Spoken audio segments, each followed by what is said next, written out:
अर्जुन ने पेड़ काटने के लिए जैसे ही अपनी कुल्हाड़ी उठाई तो उसने देखा कि उस पेड़ पर एक बंदरिया अपने नवजात बच्चे के साथ बैठी हुई फल खा रही थी। अरे ये क्या करने जा रहा था मैं? लगता है इस पेड़ पर ढेर सारे फल लगे हैं जिन्हें वह बंदरिया अपने नवजात बच्चे को खिला रही है। एक काम करता हूँ, मैं कोई ऐसा पेड़ काटता हूँ जिस पर किसी चिड़िया या जानवर का घर ना हो। अर्जुन और आगे बढ़ गया। उसने अपनी जरूरत के अनुसार लकड़ियां काटी और उन्हें बेचने के लिए अपने गांव की ओर चला गया। ऐसा कई दिनों तक चलता रहा। अर्जुन रोज जंगल में आता और उस बंदरिया और उसके नवजात शिशु को देखकर बहुत खुश होता। कभी कभी इनके लिए घर से रोटियां भी लेकर आता। फिर एक दिन उसने देखा कि हरिया उसी पेड़ को काट रहा था जिस पर नवजात बंदर और बंदरिया बैठे हुए थे। अरे हरिया, तुम क्या कर रहे हो? ऊपर तो देखो, इस पेड़ के ऊपर बंदरिया और उसका बच्चा है। इस पेड़ को मत काटो। तू क्यों बोल रहा है? अब क्या तू मुझे आदेश देगा?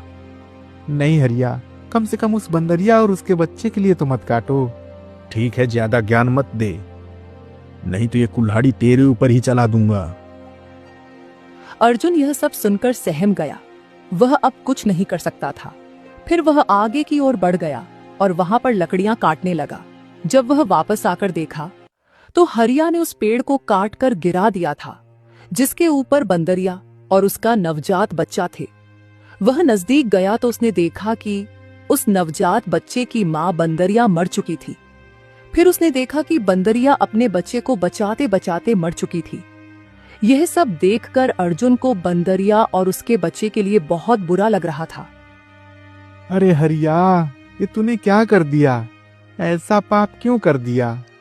इस बच्चे और बंदरिया ने तेरा क्या बिगाड़ा था? हे भगवान, तेरी लीला भी अपरंपार है। इस बंदरिया ने तो मरते मरते भी अपने बच्चे को बचा लिया।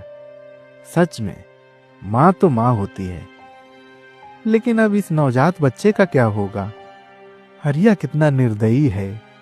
मैंने उसे पहले ही बताया था इस पेड़ पर बंदरिया और उसका बच्चा है, लेकिन उसने मेरी बात नहीं मानी।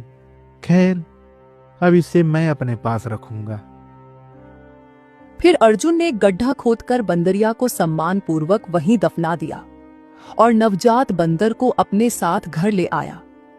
उस दिन से अर्जुन ने उस छोटे बंदर की पूरी जिम्मेदारी ले ली और उसकी देखभाल में कोई कसर नहीं छोड़ी। वह उसे अपने छोटे भाई की तरह प्यार करता और हमेशा अपने साथ रखता। इस तरह दिन पर दिन गुजरते गए। एक दिन अर्जुन जंगल में लकड़ी काटने के लिए निकला। जंगल में ही हरिया उसे मिल गया और बोला, अर्जुन, मैंने सुना है तू बंदर पाल रहा है। अरे तेरे खुद के पेट भरते नहीं, उस बंदर को क्या खिलाएगा? हवा। हरिया, ये वही बंदर है जिसकी माँ की तूने हत्या की थी। तुम उसकी माँ के हत्यारे हो। मैंने तुमसे कहा था कि ऐसा मत करो, लेकिन तुमने मेरी एक नहीं सुनी। अब इंसानियत के नाते मैं उसका देखभाल कर रहा हूँ। अगर मैं उसे अपने साथ नहीं लाता तो वो मासूम वहां पर भूखे प्यासे मर जाता। और जब वह केवल 14 बरस का था, उसके माँ बाप की मृत्यु हो गई थी। अर्जुन रोज जंगल से लकड़ियां तोड़कर लाता और गांव में बेचता। उसे जो भी थोड़े बहुत पैसे मिलते, वह उससे जैसे तैसे अपना पेट भरता। एक दिन जब अर्जुन लकड़ी काटने जंगल गया तो उसने देखा कि बहुत सारे पेड़ पहले से ही कटे हुए थे। अरे ये क्या? लगता है आज हरिया मेरे से पहले आकर लकड़ियां तोड़कर चला गया। कोई बात नहीं। वैसे भी हरिया को मुझसे ज्यादा लकड़ी की आवश्यकता होती है, इसीलिए आया होगा। चलो अब जंगल के और अंदर चलता हूँ, देखता हूँ वहां कुछ लकड़ियां मिल जाएं। अर्जुन लकड़ियों की तलाश में जंगल के और अंदर चला गया।